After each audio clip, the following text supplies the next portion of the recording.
Yeah. What? Yeah.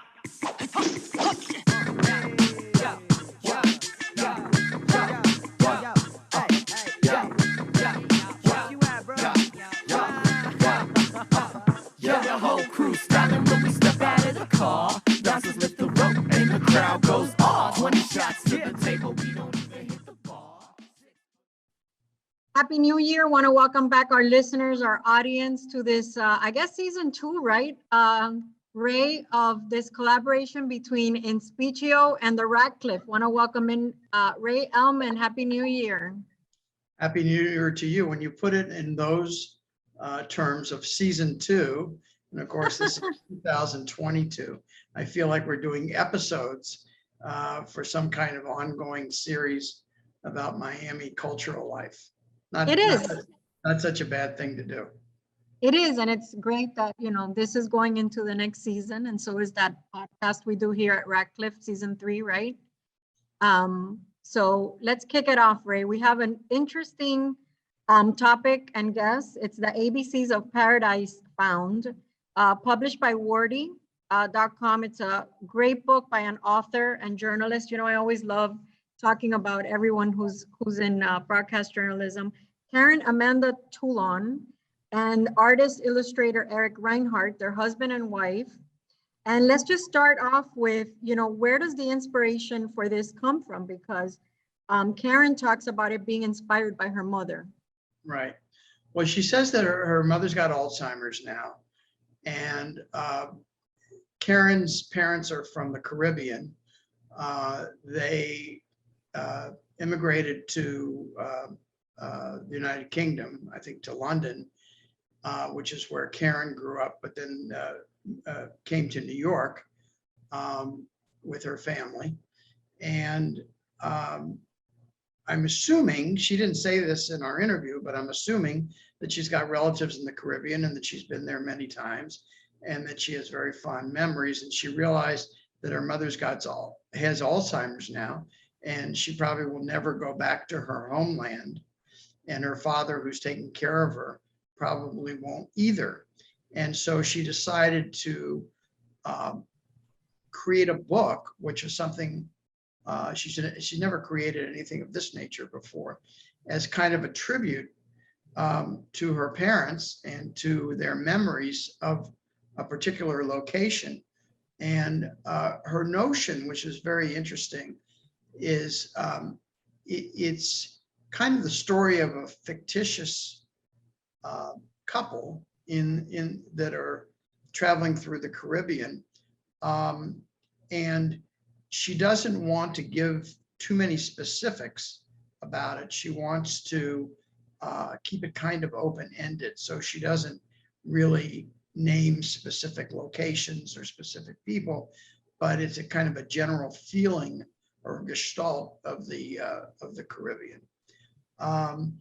And another interesting thing about the writing of this book, she's basically been in journalism and broadcast journalism for her whole career. She's got a degree from Dartmouth and a degree from the Columbia School of Journalism, which is arguably the most prestigious school of journalism in the United States. And she's been working at Bloomberg News for 22 years in various capacities, and literally just left this month. So I saw a notice that on January 4th, she was resigning from Bloomberg. So I'm not quite sure what she's going to do next. But everybody who is listening to this will have an opportunity to meet her if they want to. On January 22nd, there's going to be an opening reception for this book and for the illustrations or watercolors created by her husband, ERIC RHINEHART, that's going to be at Gallery 88 in Miami Beach, which is about 3 minutes from the Bass Museum. So everybody can come down and meet her and ask her, okay, what are you doing next now that you're not at Bloomberg News? But there's one other, I'm kind of rambling here, but there's one other thing I wanted to mention that I thought was really interesting. She said that she wrote all of this because she had a day job she wrote all of this in the notes section of her phone. And doing that is kind of limiting in the sense of, you know, how much do you want your thumbs to move and the space that you have and the consideration that you give to it. And so the result is the format that you put it in and the actual amount of text that's on a page is more like poetry than it is traditional, you know, turn the pages prose. And so each page is kind of a standalone commentary on something about the Caribbean, but it's organized in terms of ABCs. So it sounds like it's a children's book, but it's not. It's really for adults. But every page of prose is A stands for whatever it is. And so I thought that was pretty interesting that she chose that. And I just want to mention one other kind of motivation. When I asked her who the audience was for this, she said, it's people who are, it's not necessarily for younger people, it's for people who are experienced, who've traveled, but when they travel, they don't travel in a little bubble of their own culture. They want to reach out and get to know the people in the countries that they're in and get a sense of what's going on in those cultures. So I think, you know, I think most of us that have dealt with someone who has had Alzheimer's knows that, you know, their memory quickly vanishes. I experienced it myself firsthand with my grandmother many years ago. You know, she actually brought me up and she asked me one day to write my name on a paper, and it was the most devastating moment of my life. I think if you dealt with someone like that. So I could only imagine how Karen dealt with it and trying to document this in a book. And, you know, I've used notes on my phone and there is a limit to it, and it is kind of hard to take notes on it. So moving on to the next thing, you know, how does this collaboration start between her and her husband, who is an artist illustrator, ERIC RHINEHART? Well, they've never collaborated on anything before, and I think they've been married for quite a while. She says that she admired his artwork before they were ever married. And so he's a pretty talented artist, and he works in watercolors, which is a very unforgiving medium, because if you make a mistake, it's not like you can paint over it, it's gone, you got to start over. And when I asked her this question about the collaboration, she said, well, the only things we ever collaborated on before were redecorating and having children. So the fact that they're doing it now and later into their marriage bespeaks that the marriage is pretty strong, because they didn't get any fights over it. And it sounds like the way they did it was that basically she created the prose and let Eric come up with ideas for the illustrations in the watercolors, which are quite beautiful. And when they disagreed on something, she would put her 2 cents in, and you know, usually he would make some sort of adjustment to what they were doing. And in the interview, she gives an example of a couple of things where she didn't think he'd come up with the right idea, and how he made corrections based on her commentary. So, I mean, it says in one of the, obviously one of the vignettes within the Inspicio interview that they combined words and images, that she was pleased with the outcome. And then when listening to him talk about it, he thought it was a good combo to bring them together, that the images involved, you know, this process of combining the images with the words, and that the process just quickly came together. So is that a fair assessment of the project? Yeah, I think that's right on target. And I haven't actually physically held the book.